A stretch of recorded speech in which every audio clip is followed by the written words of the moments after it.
Good morning, everyone, and welcome to Temple Buddhist Center's weekly Sunday meditation service.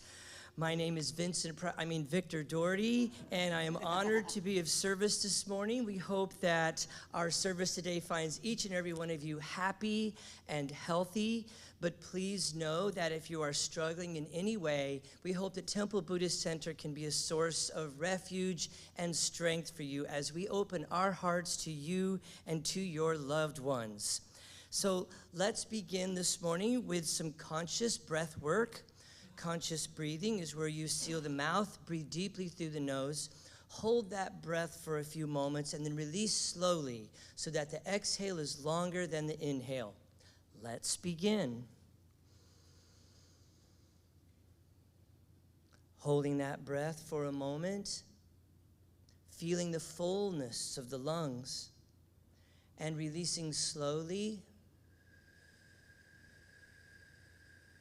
And as you release, bringing your awareness once again to the body, releasing any tension in the forehead or the eyebrows. The jaw is easy, the shoulders drop, the belly softens, and we sink just a little deeper into the chair or the cushion.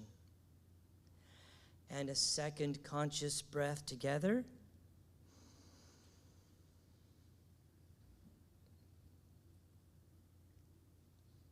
And releasing.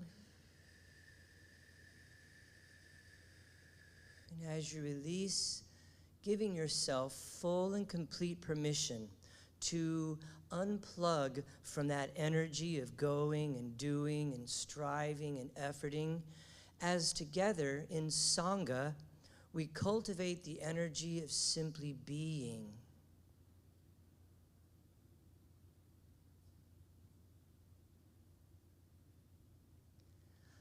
And a third conscious breath together.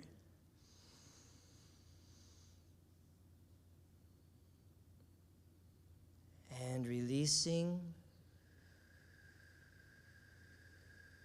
And as you release, allowing into your awareness now the present moment. There is only this. This is all there is.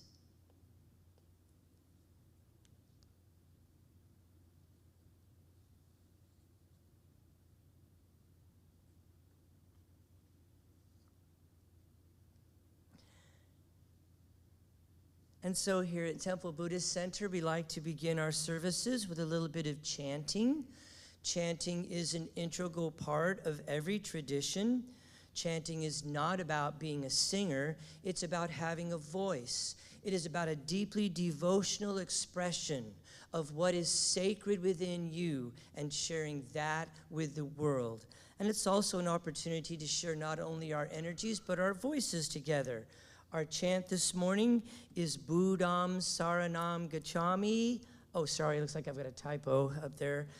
Dharmam Saranam Gacchami and Sangham Saranam Gacchami. We'll do this chant 3 times for the 3 jewels. Of course, Buddham Saranam Gacchami is taking refuge in our Buddha nature. Dharmam Saranam Gacchami is taking refuge in the teachings. Dharma means truth, and it is the truth of the teachings as well as the truth of this moment. And Sangham Saranam Gacchami, which is taking refuge in our spiritual community. And I'll talk more about that a little bit later. And so I'll invite Rochelle to tone us in as we take a conscious breath.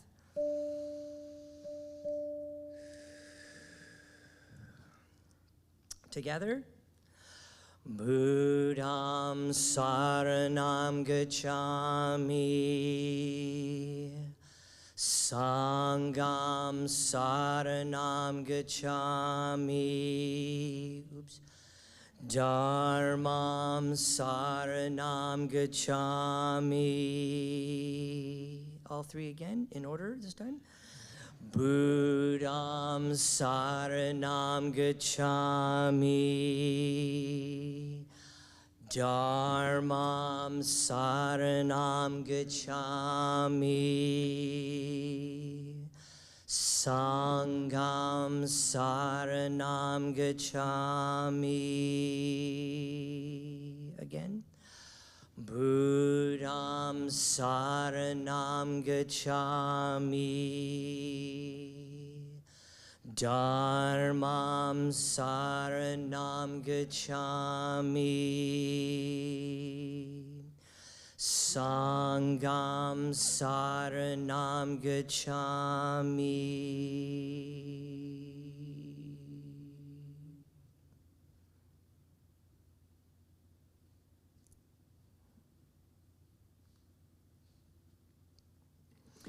And so again, we want to welcome everyone here to Temple Buddhist Center, especially all of our folks who are live streaming at home at what we call the PJ Sangha. All of our folks who decided to just hang out in their PJs and join us from the comforts of their own home.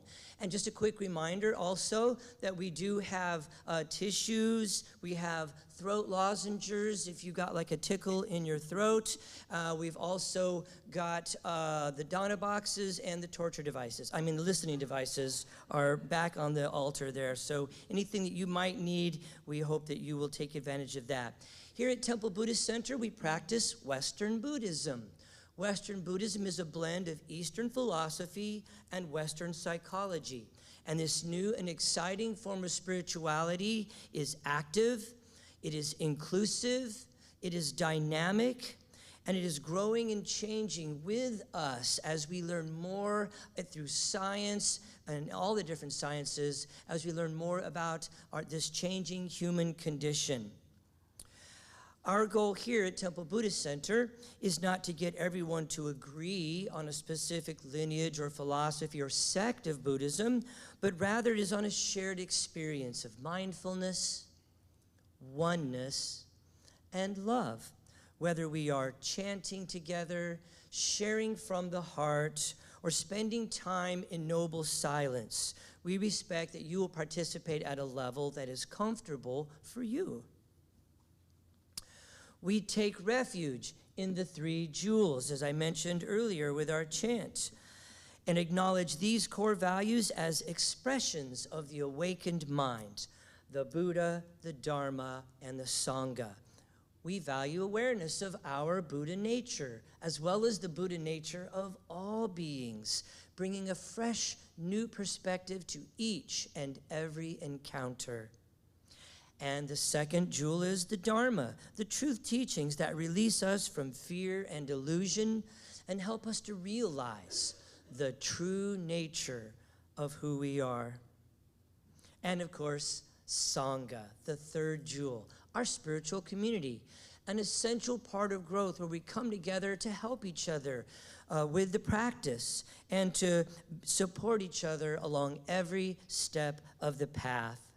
So let's take a moment now to silence any cell phones or electronic devices as we prepare for a time in meditation and contemplation. We're going to begin with the prayer of refuge. We will recite this 3 times for the 3 jewels. Together, in Buddha, Dharma, and Sangha, we go for refuge until fully awakened through the power of generosity, ethics, patience, enthusiastic effort, concentration, and wisdom. For the sake of all beings, may we realize and demonstrate our innate goodness. In Buddha, Dharma, and Sangha, we go for refuge until fully awakened through the power of generosity, ethics, patience, enthusiastic effort, concentration, and wisdom.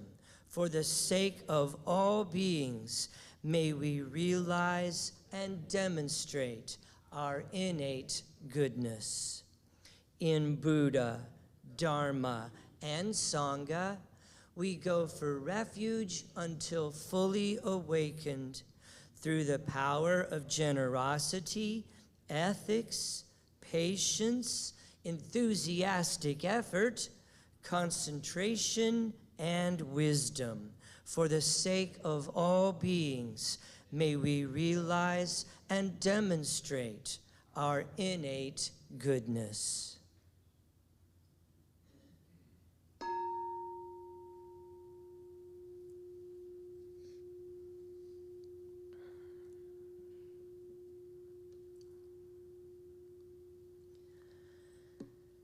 And so as we enter a time of meditation, if you have an extensive practice, then I invite you to practice in a way that is fitting for you this morning. If, however, you are new to meditation, we will begin with a dedication of intention. We will awaken the bell 3 times for the 3 jewels. And then our guest today, Bodhi Bones, will lead us in a very silent meditation. And afterwards, we will sound the return bell, which means it's time to come back, and it will be time for our Dharma talk, led by our guest teacher today, Miss Liz Hazell, is going to be leading the Dharma talk, and Dharma talk means teaching. And so with that, let's take a conscious breath together.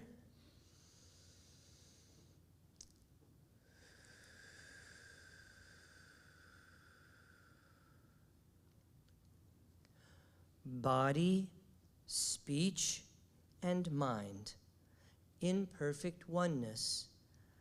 I send my heart along with the sound of the bell. May the hearers awaken from forgetfulness, transcend the path of anxiety and sorrow, and realize the true nature of who they are.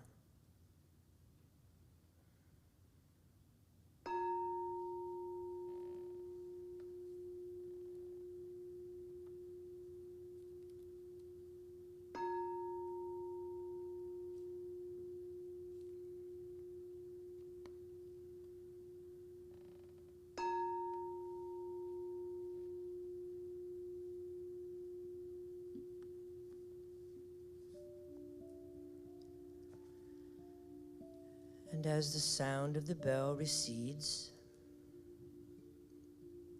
guiding us, showing us the way into stillness. If you need to take another conscious breath or adjust your posture in any way, whatever you need to do to partner with the body to find a new and deeper level of relaxation.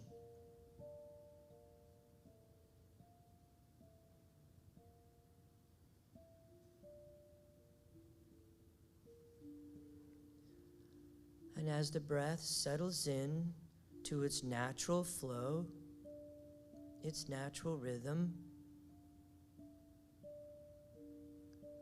we bring our awareness once again to the body, feeling the density of it, and any points that might be tense or contracted, we simply breathe through, noticing the belly, dropping the shoulders.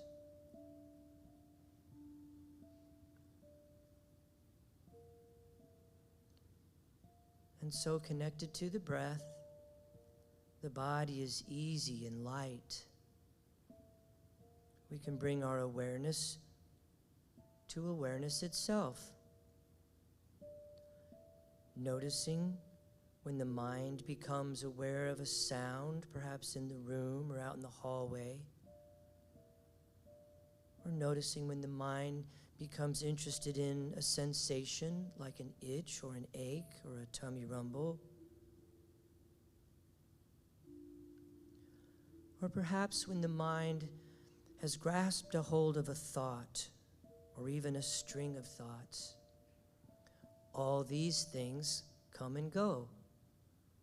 They rise and fall. They simply appear and disappear. Our practice is to put space around all these phenomena that come and go, to be like the sky and simply observing any clouds or birds as they arise and fall, appear and disappear.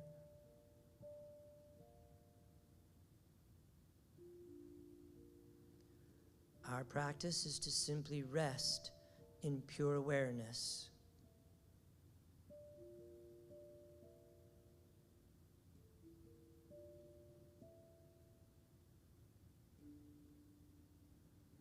And so, connected to the breath, the body is gentle and light.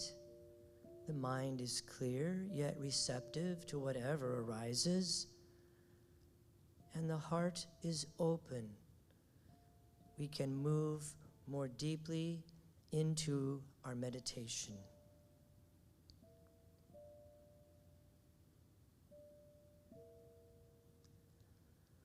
I close my eyes and I see clearly. I stop trying to listen and I hear truth.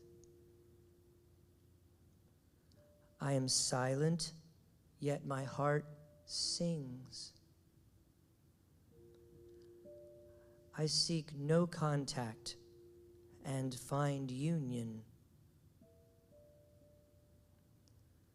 I am still and move forward. I am gentle and need no strength. I am humble and remain whole, returning again and again to the breath, returning again and again home.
And so I invite you to remain in a meditative state, connected with your breath. And I invite you to bring your awareness to the sense door of sound, noticing the sound of my voice, or the sound of air handlers or any rustling in the room. And as you become aware of the sense of sound, at the same time, can you keep a small amount of your awareness on the deep, still silence within? That silence that is not dependent on external circumstances.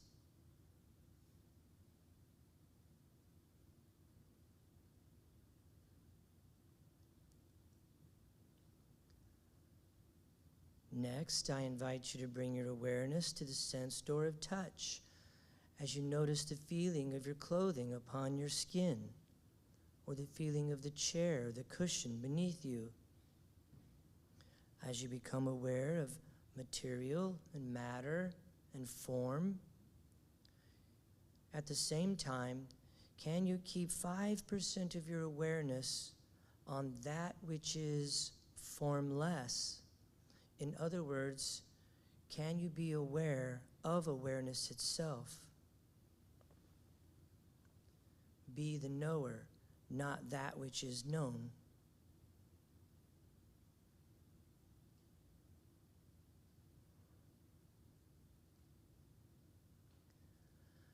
Next, I invite you to bring your awareness to the sense door of sight as you slowly begin to open your eyes.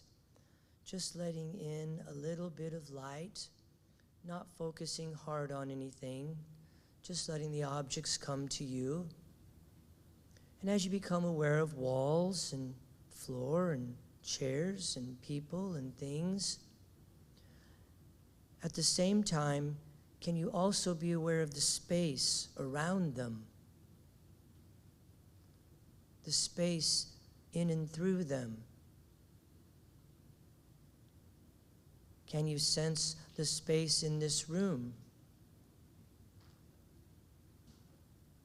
Around the building? Perhaps even around our planet?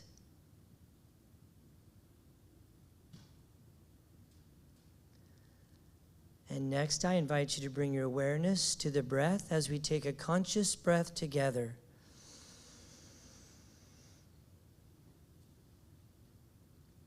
And as you release, be present in this time and in this place and in this moment.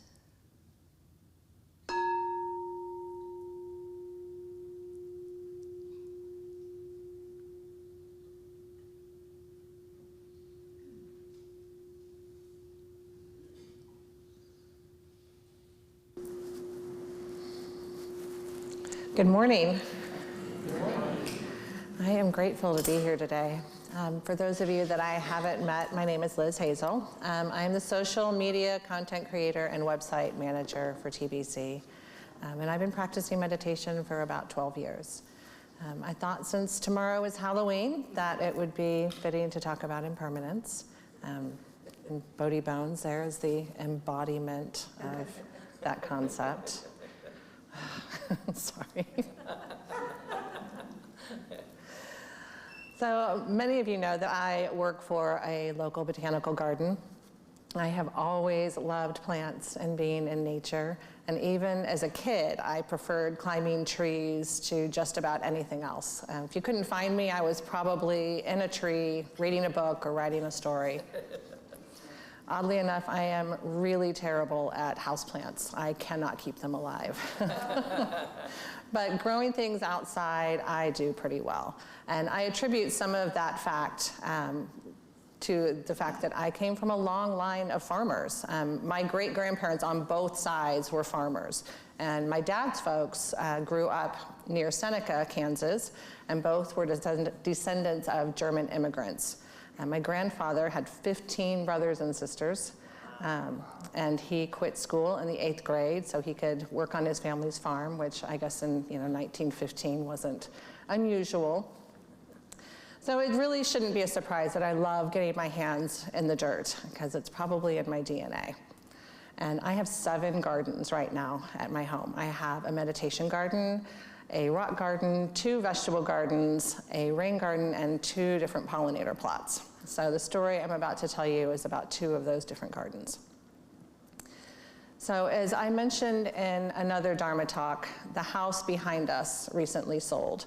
And when it belonged to the previous owner, a mulberry tree took root right next to our backyard fence on my neighbor's side. Now, mulberry trees are what those of us in the gardening community call a volunteer. And for the record, all mulberry trees are volunteer. They are messy, they spread aggressively. Their roots will upend your sewer lines and lift your concrete patios and destroy your foundations if they're close enough to your house. They also have berries that birds love, and then birds do what birds do in purple. And it stains your driveway and your walkways and your patio furniture. It's just, they're a nuisance. So I encouraged our old neighbor, and eventually my husband, to do something about this tree while it was still small. But nothing was done. And soon that fast-growing tree was up over our 6-foot privacy fence and shading my vegetable garden. So I did what gardeners do, and I adapted. And I put in another garden on the south side of my house where there was plenty of afternoon sun. So that means that I had tomatoes and corn growing on the side of my house. And in the spot where I had my original vegetable garden, I had enough time before that tree leafed out to grow spring crops like lettuce and radishes and beets. And then after the tree had leaves, my hydrangeas were perfectly happy in the rock garden adjacent to it with their sunny morning and their shady afternoon. And that vegetable garden sat unused until fall, when the leaves left that tree and I had sun again. Well, when the new neighbors moved in, the tree came down, as does everything. Everything is impermanent, including those mulberry trees you never wanted in the first place. And when they cut down that tree, I wasn't sure how I felt about it at first. On one hand, I was thrilled that I could have my 3-season vegetable garden back. On the other hand, my hydrangeas needed to be moved so they didn't burn up in the hot afternoon sun, along with the other shade-tolerant plants that I had put in that rock garden, directly under where the tree used to be. And I had no idea where I was going to put them or if they'd even survive the move. My daylilies, however, were thrilled. So there are a lot of life lessons in gardening. For example, what we pay attention to thrives. For those of you that have ever let a garden set unattended, you know that it becomes overrun with weeds. And life is like that too. If we don't pay attention to the things that are important, we get weeds. And in the garden and in life, when we start getting comfortable with our situation, something changes and we have to adapt. And then we get comfortable with our new normal and we get hit with more change and the cycle begins again. So it's like samsara in the garden. So we can learn a lot about impermanence and attention and adaptation from nature. So the fundamental principle of nature is the law of impermanence. And it teaches us that everything in material or relative existence is impermanent. That is, everything has a beginning, a middle, and an end. That means flowers, vegetable gardens, animals, humans, mountains, rivers, oceans, planets, suns, and even mulberry trees are all impermanent and eventually cease to exist. So all that exists is impermanent. Nothing lasts. And when we don't fully appreciate this simple truth, we suffer. In Buddhism, we are training our minds to accept each moment as it is with equanimity. And we're practicing that so that the change from moment to moment doesn't affect us as much. We give our awareness and our attention to the space between the stimulus and our response to it instead of reacting. say that again. We give our awareness and our attention to the space between the stimulus and our response to it. Impermanence lies at the heart of our reality, and yet, despite this, it is the concept that we struggle with more than any other. And why? It's because impermanence brings us face to face with our own mortality. And that's scary. We don't want to die, and we don't want the people and the animals that we love to die. And we think that if we can somehow figure out how to keep everything the same, that we won't age. If we have just the right anti-wrinkle cream, or we eat the right foods, or we just do the right amount of exercise, we're going to live forever. And the people and the animals that we love won't leave us, they won't die. If we can somehow manage to stay safe and secure, nothing will change and we won't suffer. But that isn't how life is it? The paradox is that if we choose to embrace change, if we can accept that impermanence happens in every breath that we take, it can be a great gift. Impermanence can be a catalyst for growth and change and creativity, and sometimes that change and creativity can be profound. Some of the greatest music, art, books, and social change have come from deep and profound loss. So impermanence isn't all bad. So how do we develop equanimity in the face of constant change? Well, we can start by studying the small ways that we get caught, by figuring out the where and the when that we start to feel that catch in our bodies, and we give careful attention to how balance is lost and how reactivity is triggered. As Victor and Robert often say, by noticing and untying those knots. And if we can manage how to figure out how to find equanimity in the small things, then we can be prepared for the really big stuff that happens. Now, to be clear, we don't want to learn how to be equanimous so that we don't feel sadness or despair. In fact, emotion is an integral part of what it means to be human. So we don't want to walk around feeling impervious to joy and sadness and passion and inspiration and all of the other things that we are so lucky to feel as humans. It isn't about being numb. It's about managing our responses. So as I said, we can begin the process of learning equanimity by starting small. For example, if I'm a student and I always sit in the same seat every single day, even though there are not assigned seats in my classroom, and then one day I walk in and someone's sitting in my seat, how do I feel?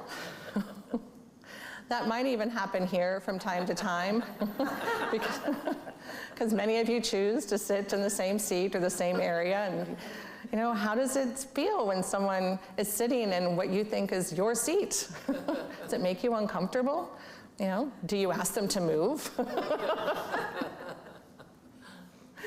Those are your catches, and those are ripe seeds for practicing equanimity. So much of what we do in our day-to-day lives is good practice. Like at the grocery store, someone blocks the whole aisle, you know what I'm talking about, where they park their cart on one side and then they stand on the other side, and they stand there looking at the 57 kinds of salad dressing, picking just the right one for their salad. Meanwhile, you're behind them practicing patience, practicing patience.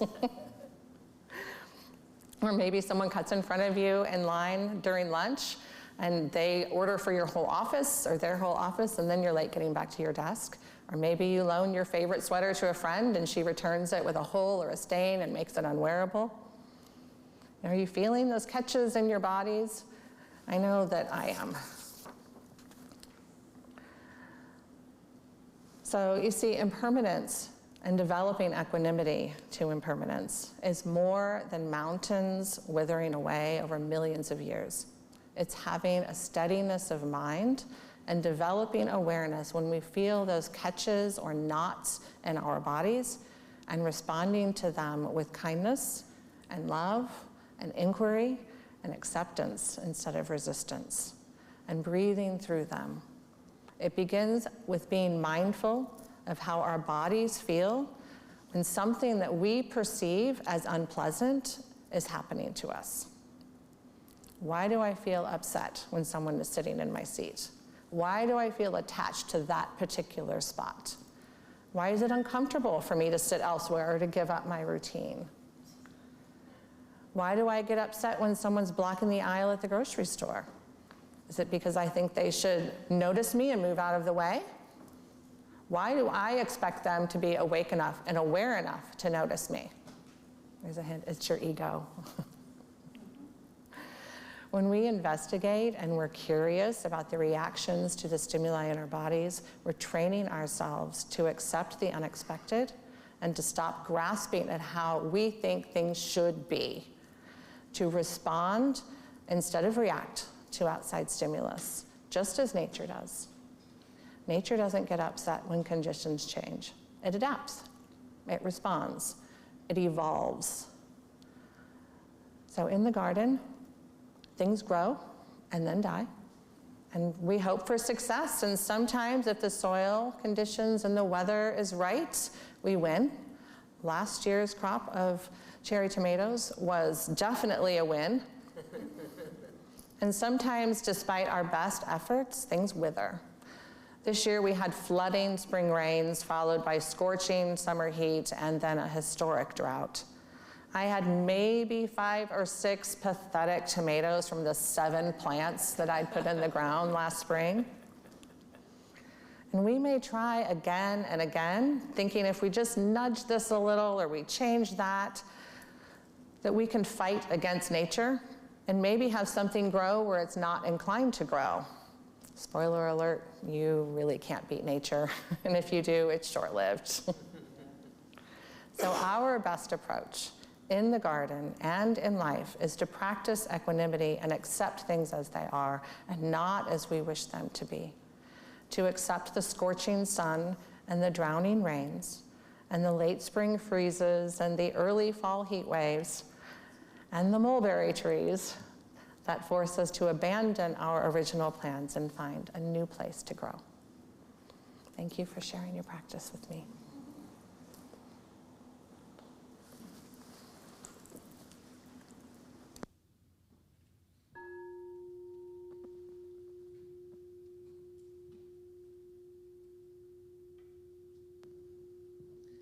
Thank you so much, Liz. So let's take a moment to simply embody the teachings, dropping down out of the head that oftentimes tries to remember, to understand, to organize, to synthesize. And sometimes it can be every bit as, if not more beneficial, to simply feel the teachings in our heart, letting our heart resonate.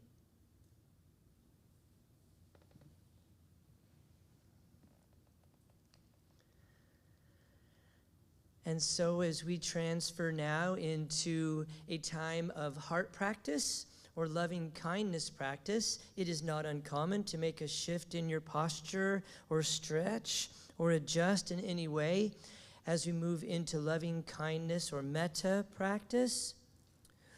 So with this practice, it is not uncommon to have an external gesture to share with this. So sometimes people will simply create the Anjali Mudra, which is the heart focusing. Or you might want to place a hand on the heart. Or sometimes just your hands on your thigh or your leg with your palms facing up. It's kind of a very outward expression in this way. And so with that, we will begin with a conscious breath. And as you release, I invite you to bring to mind the image of you, a full body image of the form that has been given your name and that has accrued the many experiences over the years. And holding this image in your mind's eye, recite silently to yourself these words of metta practice. May I be filled with loving kindness. May I be safe from inner and outer dangers.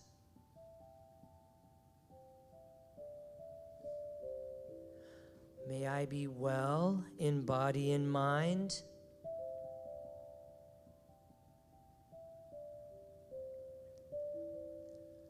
And may I be at ease and happy.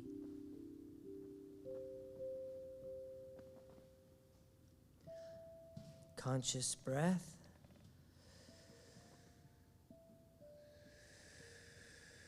And as you release that sentiment into the universe, I invite you now to bring to mind the image of a friend of yours. Holding this image of your friend in your mind's eye, let us open our hearts as we send metta. May you be filled with loving kindness.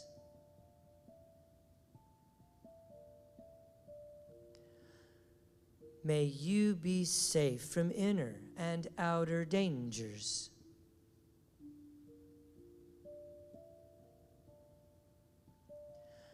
May you be well in body and mind.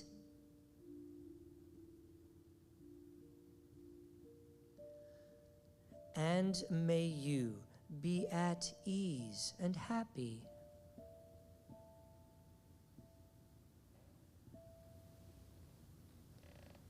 Conscious breath.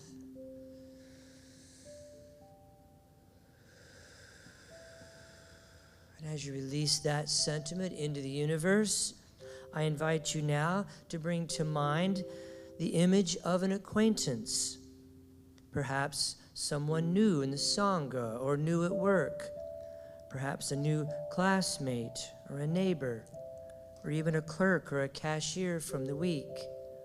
Holding this image in your mind's eye, let us open our hearts as we send metta. May you be filled with loving kindness.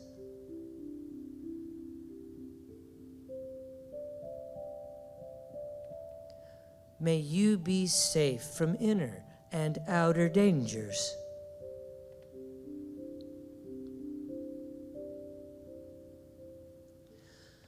May you be well in body and mind.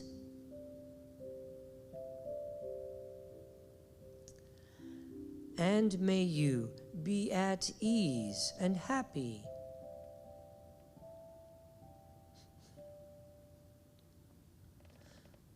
Conscious breath.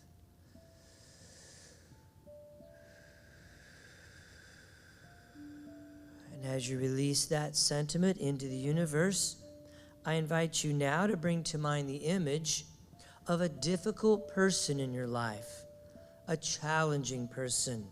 Could be a boss or a co-worker, a neighbor, a classmate, or a political figure.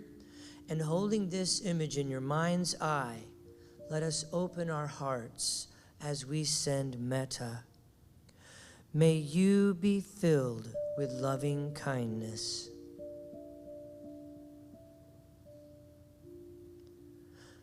May you be safe from inner and outer dangers.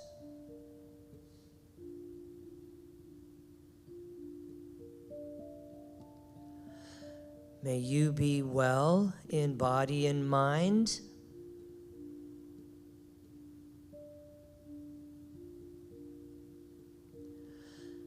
And may you be at ease and happy.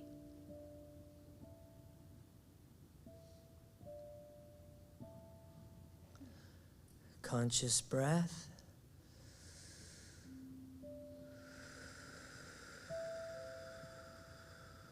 Releasing that sentiment into the universe, I invite you now to bring to mind the image of the world, all the plants and the flowers and the trees, all the animals of the land, the sea, the sky, and all sentient beings. Holding this image in your mind's eye, let us open our hearts as we send metta to us all. May we be filled with loving kindness.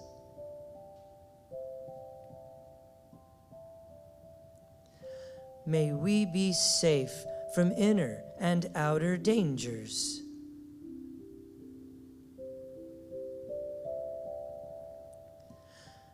May we be well in body and mind.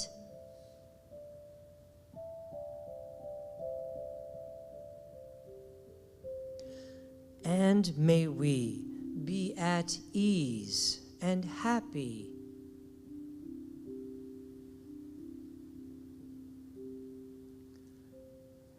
Conscious breath.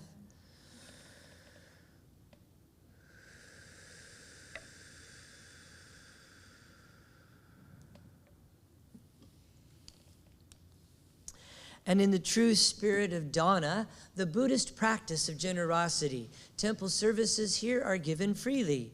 In the same way, if you choose to give, please give with a generous heart, which means not in return for anything that you have received today, but rather so that those who may be seeking refuge will find it here in this temple with these teachers and with these teachings.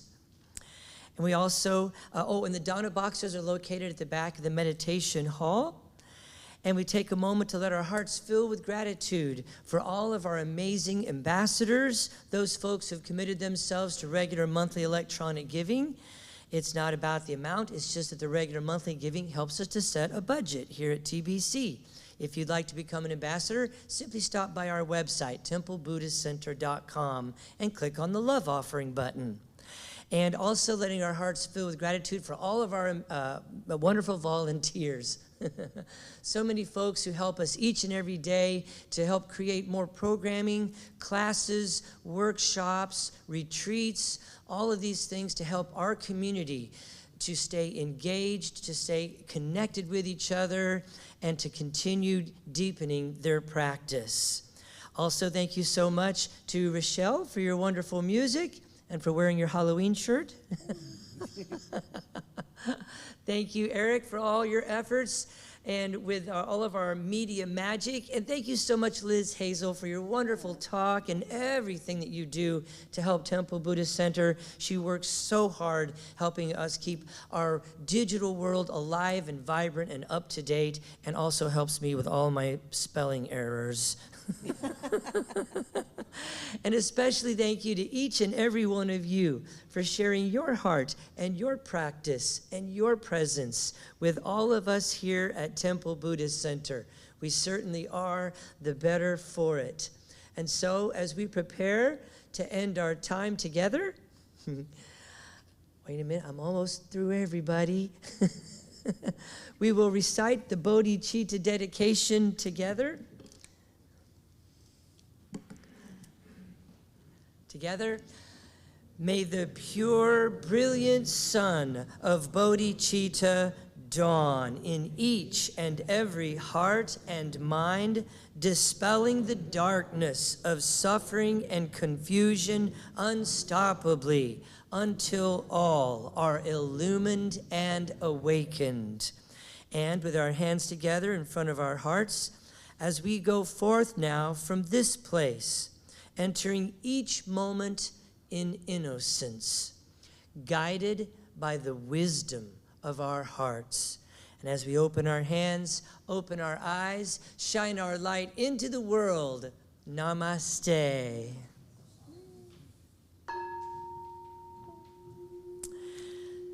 Thank you again, everybody. If you have just a few moments, we did end a little bit early. I have some important announcements to share with you. As always, thank you so much to Carrie, who works at Crumble Cookies and is bringing boxes every week for us to share and enjoy downstairs after the service. So if you would like to create some fellowship and some camaraderie, meet folks from the Sangha, please, by all means, stop by downstairs for coffee, tea, and some delicious Crumble cookies. Also, don't forget our post-service discussion group meets each Sunday morning at 10:15 right next door. So as you exit the meditation hall, you can turn to your left after you go downstairs and get some cookies and coffee. Turn to your left and go down and visit the post-service discussion group. Dave, are you heading that up today? Perhaps, who knows? And also, don't forget our lending library. We had 2 very generous donations this morning. Some folks heeded my call last week saying that our lending library is starting to get low. So some folks brought a bunch of new books. By all means, it's such a beautiful way for the Sangha to share energy and the Dharma by bringing your old used books up here on Buddhism and meditation and mindfulness, and then letting other folks find those as well. Also, don't forget, on November 6th, coming up very, very soon, it is a Sunday, it's at 3, is our full moon meditation. I believe it's called the Beaver Moon on that day. And so we'll be building a flower mandala. There will be dances of universal peace, and there will be chanting and kirtan. So we hope you can join us from 3 to 5. We started a little bit early. We're not going into the night because it is a work night for most folks. So we wanted to be careful and steer away from that. But we hope you can join us. It's a free event. Yes, Rochelle. Did you say it was a beaver moon? Yes. That's what it's called. I looked it up. And then the one after that's called the cold moon. They all have names. I like the beaver one. Also, our 4-day silent meditation retreat is coming up. The registration is online now. Both Robert Brummett and myself will be guiding this with some help from a number of volunteers. There are 3 ways that you can attend the silent meditation retreat. You can attend in person, sequestered, so you're there sleeping in the retreat center with us.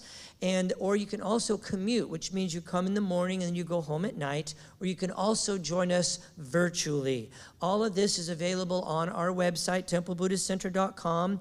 Just go to the calendar and type in retreat, and that'll be one of the first things that come up. Also, Matt, did you have an announcement about the conflict resolution training?